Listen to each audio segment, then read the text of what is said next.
Livro Enraizado, de Benny Liebscher, capítulo 4. Nada a provar. Em paz me deito e logo adormeço, pois só Tu, Senhor, me fazes viver em segurança. Salmos 4, versículo 8. A jornada da confiança é uma rua de mão dupla. Deus não apenas leva nossos corações a uma maior intimidade e dependência dele, enquanto implanta nosso sistema de raízes, como também nos confia algumas tarefas, dons, oportunidades e recursos. Este outro lado da jornada da confiança é a jornada de sermos mordomos destes recursos. E o objetivo da mordomia é a fidelidade. Deus procura colaboradores que o obedeçam e o sigam com fidelidade. Conforme ele constrói seu reino aqui na terra, se existe uma coisa que eu aprendi seguindo a Jesus, foi que você se sentirá atolado até o pescoço de coisas para fazer o tempo todo.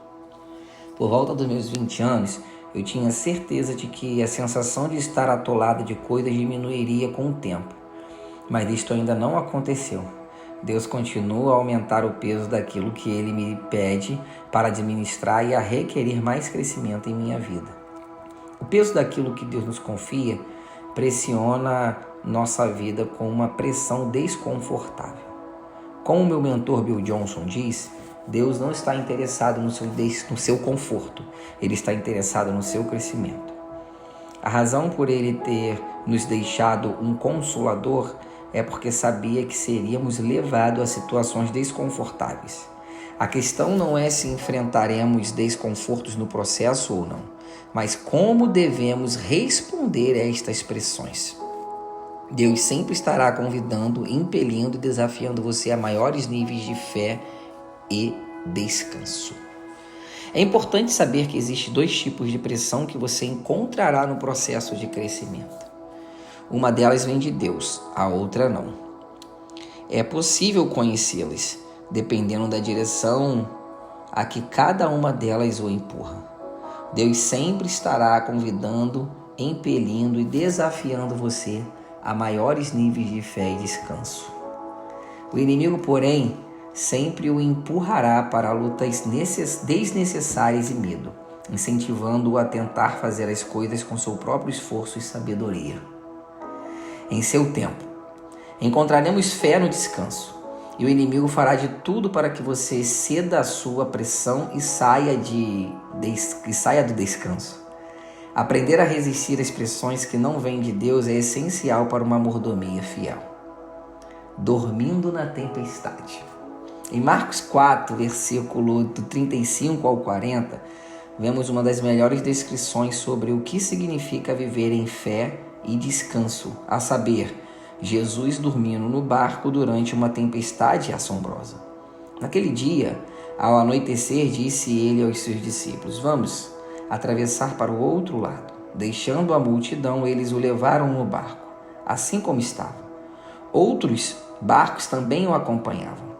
Levantou-se um forte vendaval, e as ondas se lançavam sobre o barco, de forma que este foi se enchendo de água. Jesus estava na popa, dormindo com a cabeça sobre um travesseiro. Os discípulos o acordaram e clamaram: "Mestre, não te importas que morramos?" Ele se levantou, repreendeu o vento e disse ao mar: "Quieta-se, acalme-se." O vento se aquietou e fez-se completa bonança. Então perguntou aos seus discípulos: "Por que vocês estão com tanto medo? Ainda não têm fé?" Não temos os detalhes do que os discípulos faziam antes de acordarem Jesus, mas se ele comenta que estavam com medo, parece que enfrentavam uma luta desnecessária. Os pescadores experientes, que sem dúvida já haviam enfrentado muitas tempestades, estavam provavelmente desesperados para salvar o barco, enquanto os outros entravam em pânico, orando freneticamente a Deus. Jesus, por outro lado, dormia tranquilamente e depois acalmou a tempestade. Estas são duas expressões de fé e descanso. Como um seguidor fiel de Jesus, você deve ser capaz de dormir em meio às tempestades e depois acalmá-las. Você deve ser capaz de descansar na pressão e depois resolver o que está causando essa pressão, usando a autoridade que Deus confiou a você. Obviamente, existe uma curva de aprendizagem quando falamos de fé e descanso, assim como houve para os discípulos. Se lermos nas entrelinhas, parece que antes de entrarem no barco com Jesus, dormir e acalmar as tempestades não era uma opção para eles. Quase podemos ver seus olhares confusos quando Jesus os repreende por não terem fé. Medo e ansiedade era a resposta padrão para esse tipo de situação, assim como para muitos de nós. Nossa curva de aprendizagem é sobre desaprender estas respostas, a pressão arraigadas em nossos corações e aprender novas respostas baseadas em fé e descanso, que Deus graciosamente nos ensina. Fé, diz a Bíblia, é a certeza daquilo que esperamos e a prova das coisas que não vemos. Hebreus 11, versículo 1.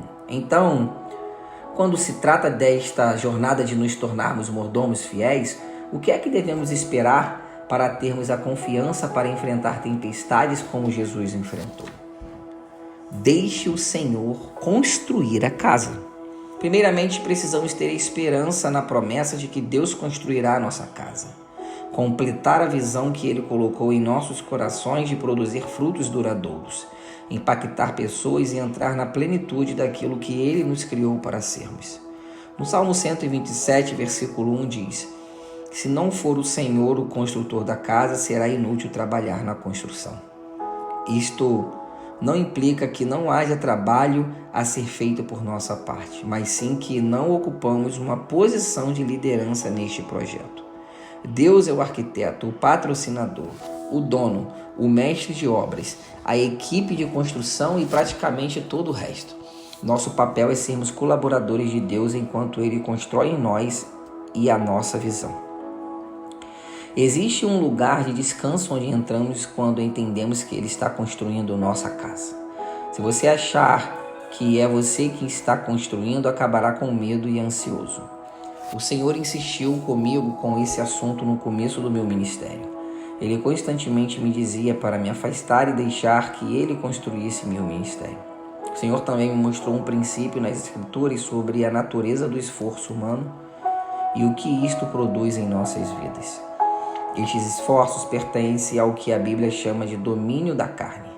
A vida do cristão deve funcionar apenas no domínio do Espírito, não da carne. João 1, versículo 12 e 13 diz: contudo, os que receberam, aos que creram em seu nome, deu-lhes o direito de se tornarem filhos de Deus, os quais não nasceram por descendência natural, nem pela vontade da carne, nem pela vontade de algum homem, mas nasceram de Deus. Jesus repete isto 2 capítulos depois em sua conversa com Nicodemos, onde ele explica o que significa nascer de novo. O que nasce da carne é carne, mas o que nasce do Espírito é Espírito. João 3,6. Da mesma forma, Paulo confronta a igreja de Gálatas sobre eles terem sucumbido às pressões dos mestres que insistiam que, para alguém ser considerado reto, deveria observar as leis religiosas judaicas juntamente com a fé em Jesus. O apóstolo diz que eles estão tentando adicionar obras da carne à obra do Espírito.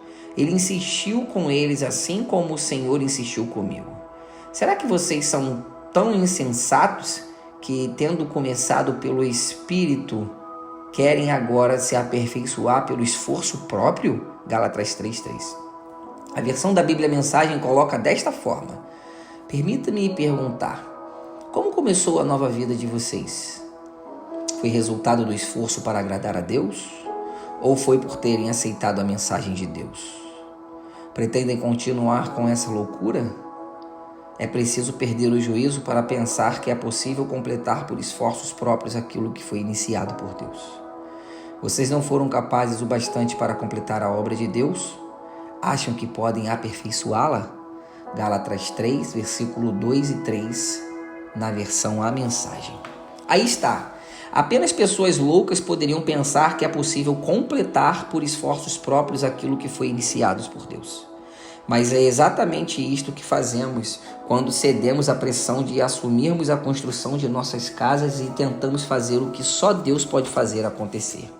Vejo várias pessoas que cedem à vontade da carne e descobrem que medo e ansiedade geram mais medo e ansiedade. A carne dá à luz a carne, o que significa que, no lugar de aliviar a pressão em suas vidas, ela a aumenta exponencialmente. Por quê? Porque quando se constrói a casa, torna-se também responsável por mantê-la. Se você abrir a porta, a responsabilidade de mantê-la aberta também será sua. Mas se Deus constrói a casa, é Ele quem a sustenta. Se Ele abre a porta, é Ele quem mantém aberta. E isso é um trabalho que apenas Ele pode fazer. Muitas pessoas ficam sob pressão por tentarem manter aberta uma porta que Deus não abriu. Por isso, você deve assumir um compromisso racional, dizendo: Senhor, é bom que o Senhor abra a porta, pois eu não vou abri-la. Quando o Senhor a abrir, entrarei por ela. Nós não nos levamos até lá. Quando começamos a lançar os álbuns do Jesus Culture, a banda não era muito conhecida. Não tínhamos muitas expectativas, nem nossas, nem do público. Então a pressão sobre esses álbuns era baixa. Tiveram pouca exposição na mídia, positiva ou negativa. Com o passar dos anos, as coisas aumentaram. Assim como a pressão, agora quando lançamos um álbum, muito mais pessoas o ouvem em opiniões e têm opiniões sobre ele. A enxurrada de elogios e críticas que chegam até nós é sufocante. Não é tão bom quanto o anterior.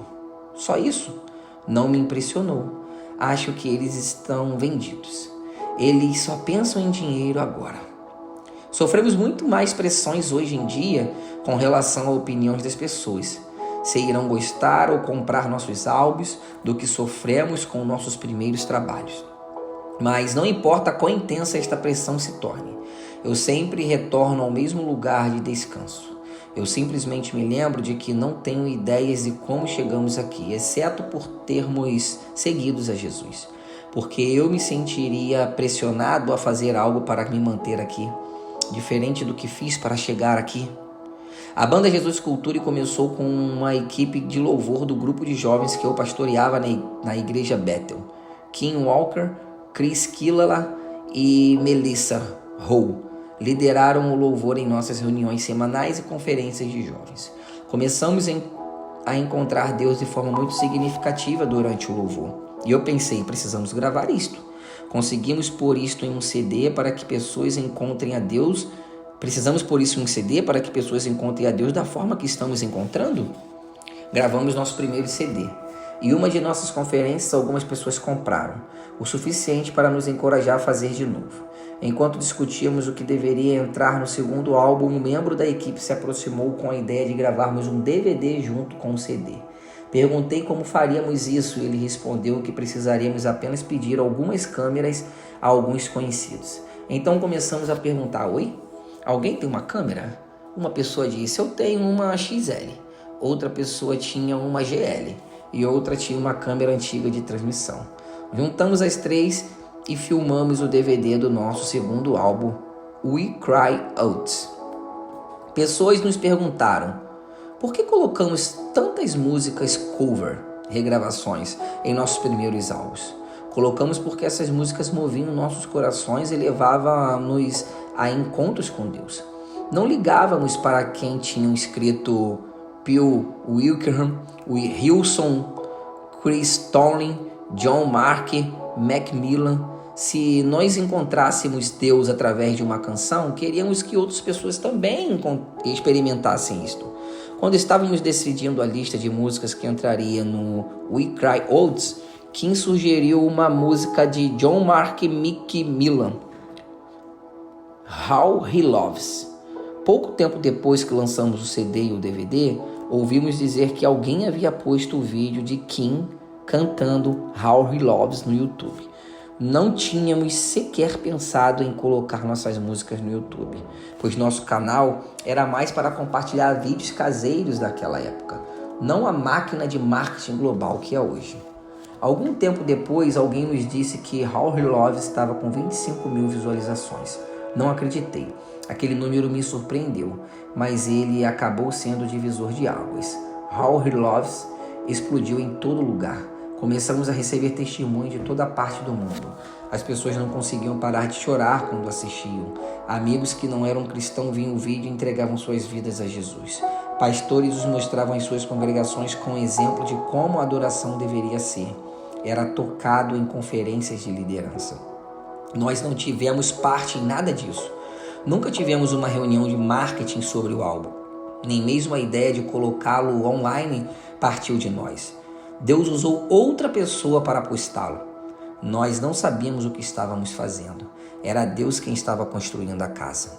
Então, quando a pressão tenta entrar sorrateiramente para convencer-nos a tentar, por esforços próprios, adicionar algo que Deus fez e está fazendo, voltamos a nossas fundações. Nós não construímos isto e não precisamos nos sentir pressionados para nos mantermos onde Deus nos colocou. Não precisamos manter aberta a porta que Deus abriu. Se Deus quiser fechar a porta, Ele pode. Se Ele quiser abrir a porta, Ele pode. Há tanto descanso nesta posição. Sou fiel e apaixonado por fazer o que Deus me manda fazer, mas não tenho nenhuma dúvida sobre quem é responsável pelo crescimento do Jesus Culture. O momento em que eu começo a pensar que eu sou responsável, o momento em que eu me afasto, é o momento em que eu me afasto da minha verdadeira responsabilidade. Não é minha responsabilidade construir ou manter o Jesus Culture. A minha responsabilidade é seguir a Jesus. Para onde quer que eu vá seguindo Jesus, e é lá que eu quero estar. Contando que eu descanse nos limites desta tarefa, estou confiante que não cederei às pressões do inimigo de me fazer lutar para construir a casa que Deus está construindo. Sua habilidade de escolha. A segunda verdade que irá nos capacitar a viver em fé e descanso é de que não fomos nós que escolhemos a nós mesmos para esta jornada de mordomia. Deus nos escolheu. Na Bíblia, você irá notar um padrão nas pessoas escolhidas por Deus. Ele escolhe pessoas que não são escolhas óbvias. Se olharmos pela perspectiva humana para fazer coisas que Ele quer que elas façam, Davi era a escolha mais óbvia para rei. Davi não era a escolha mais óbvia para rei. Gideão não era a escolha mais óbvia para lutar contra os midianitas. Os discípulos não eram as escolhas mais óbvias para se tornarem líderes que transformariam o mundo. Há um motivo para Deus escolher dessa forma. Como vimos na jornada de Davi, Deus escolhe aqueles em quem Ele pode desenvolver um sistema de raízes. E, na verdade, é uma vantagem que Ele escolhe pessoas que não se sentem qualificadas para o trabalho, pois é menor a probabilidade de que elas pensem que podem depender de si mesmas para fazer algo acontecer. Paulo apontou isso aos Coríntios. Irmãos, pensem no que vocês eram quando foram chamados. Poucos eram sábios segundo os padrões do mundo. Poucos eram poderosos, poucos eram de nobre nascimento. Mas Deus escolheu as coisas loucas do mundo para envergonhar os sábios, e escolheu as coisas fracas do mundo para envergonhar as fortes. Ele escolheu as coisas insignificantes do mundo, as desprezadas e as que não são, para reduzir a nada as que são, para que ninguém se vanglorie diante dele. 1 Coríntios 1, versículo 26 ao 29. Não é nada divertido, mas é um bom sinal quando você se vê orando. Senhor, sinto-me tão inadequado para fazer o que o Senhor está me pedindo no lugar onde estou. Essa jornada atolada até o pescoço leva a enfrentar suas inseguranças, suas fraquezas e suas inadequações face a face. Nesses momentos, João 15,16 é o meu versículo-chave, que Jesus disse: vocês não me escolheram, mas eu os escolhi para irem darem fruto e frutos que permaneçam. Sempre que eu me sinto inseguro ou inadequado, o que acontece sempre, eu oro: Senhor, não sinto que eu tenha o que é necessário para esta tarefa. Estou tão inseguro, mas eu conheço que a ideia não foi minha, foi sua. O Senhor me escolheu e se o fez, creio que eu tenho o que é necessário, ou o Senhor me dará o que eu preciso. Minha confiança não está em minha habilidade, mas na habilidade dele de escolher. Ele não me escolheu para falhar. Ele não me escolheu para ser infértil. Ele me escolheu para gerar frutos, muitos frutos e frutos que duram. É nisto que eu descanso. Deus me escolheu e Ele não cometeu um erro. Às vezes não posso evitar imaginar porque Ele me chamou para certas áreas quando parecia haver outras pessoas mais preparadas. De qualquer forma, Deus me escolheu e eu não vou duvidar dele ou falar mal de suas escolhas. Vou descansar no fato de que quando me sinto inadequado, fraco e inseguro, foi ele quem me escolheu e foi isso que ele me chamou a fazer. Nada a provar. Existe um nível mais profundo de escolhas de descanso em Deus que remete a João 1, versículo 12 e 13. Contudo, aos que o receberam, aos que creram, em seu nome deu-lhes o direito de se tornarem filhos de Deus, mas nasceram pela vontade de Deus. Deus não o chamou apenas para cumprir uma tarefa para ele, mas para ser filho. Antes de ter filhos, as pessoas me diziam: quando você tiver filhos, irá entender melhor o coração paterno de Deus. Eu não tinha parâmetros para entender o que estavam dizendo. Eu simplesmente descartava suas palavras. Então tivemos nossa primeira filha. Lembro-me de segurá-la quando tinha apenas 1 mês e olhar cativado para seu rostinho perfeito. Eu não tinha ideias do que seriam seus sonhos, paixões ou desejos. Não sabia de nada, apenas que estava perdidamente apaixonado por ela. Naquele momento tive uma revelação. A coisa mais importante que farei na minha vida será criar esta criança. De repente, pregar o evangelho em estádios lotados ao redor do mundo não parecia melhor do que criar minha filha. Não havia nada que eu quisesse mais. Comprometi-me solidamente enquanto olhava para ela. Investirei meus recursos, meu tempo, energia, influência, tudo que tem para ter certeza de que as coisas que estão em seu coração aconteçam. Enquanto eu experimentava esse amor intenso por minha filha, outro pensamento me veio à mente. É assim que Deus se sente em relação a mim? Ele está comprometido tanto assim a me ver ser bem-sucedido e cumprir meus sonhos e chamado? Se sim, por que eu me preocupo? Um enorme sentimento de paz e descanso tomou conta de mim no entendimento de que é ter um pai que trabalha por mim. Muitos anos mais tarde, tive outro encontro com Deus que me aprofundou ainda mais sobre o que significa ser seu filho. Aconteceu assim que eu me sentei na primeira fileira em uma conferência do Jesus Culture pela manhã, pouco antes de subir para pregar. Para lhe dar um pouco de contexto, eu havia começado a pregar em nossas conferências. Tinha auxiliado e guiado períodos de oração nesses eventos por 4 anos antes de sentir que era o tempo de começar a pregar. Mesmo assim, facilitei um pouco para mim ao escolher uma sessão da manhã para pregar. Mesmo me sentindo chamado a pregar, queria ter certeza de que o tempo era aquele e de que Deus estava me chamando a isso. Naquela manhã, eu não estava confiante sobre a mensagem que iria pregar. Além disso, tivemos uma reunião poderosa na noite anterior. A reunião fora liderada por um pregador novo e promissor, um dos anos mais novo que eu, que pregou uma mensagem poderosa que era tudo que eu queria que fosse. Engraçada, profunda, reveladora e convincente. Então, depois do sermão, ele liderou um momento de oração no qual as pessoas foram tocadas por Deus de forma palpável.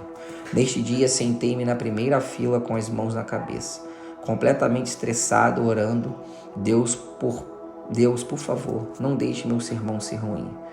Tenho certeza de que todos pensaram que eu estava em um tempo profundo de oração para a congregação ter um novo encontro com Deus. Mas infelizmente eu estava orando apenas por mim. Eu queria desesperadamente não parecer um idiota na frente do convidado especial que havia sido tão impressionante na noite anterior. Então o Senhor falou ao meu coração: Benny, você tem uma escolha. Pode escolher ser um pregador ou um filho. Se escolher ser um pregador, às vezes se sairá bem, em outras nem tanto. Mas se você decidir ser filho, então você será ótimo sempre, pois você é um filho maravilhoso. Tudo mudou para mim naquele momento. Disse: Deus, eu quero ser filho. Não quero ser nenhuma outra coisa. Não quero ser um pregador, quero ser filho. Daquele momento em diante, algo mudou dentro de mim. Eu estava motivado por algo diferente. Mas com certeza eu quero ser um bom pastor, um bom pregador e um bom líder. Mas nenhuma dessas coisas me motiva, pois não quero descer de um púlpito e ouvi-lo dizer: Benny, você é um ótimo pregador. Quero ouvi-lo dizer: Benny, você é um ótimo filho. Eu amo como você me ama. Amo como você ama as pessoas. Amo como você faz o melhor que pode para me seguir e ser obediente. Você é um ótimo filho. Descansar na verdade de que Deus o chamou para ser filho irá desligar a pressão de se autoafirmar. Tantas pessoas são movidas pela necessidade de provarem a si mesmas. Eu só quero ser bom eu só quero ser bom em espaço em brancos para preencher, para que as pessoas vejam que eu fiz um bom trabalho. Você não é a última criança a ser escolhida para o time. Deus o escolheu você para ser seu filho e para ser frutífero. Você tem tudo o que é necessário, pois você tem a Ele. Ele será fiel e lhe dar tudo o que precisa para que você possa ser fiel em administrar tudo que Ele confiou a você. Descanse no fato de que Deus o escolheu e de que você não precisa provar nada a ninguém. Deixe-o construir a casa enquanto você se concentra em ser um ótimo filho ou filha. Que isto seja o mais importante. Deus te abençoe. Te aguardo no capítulo 5.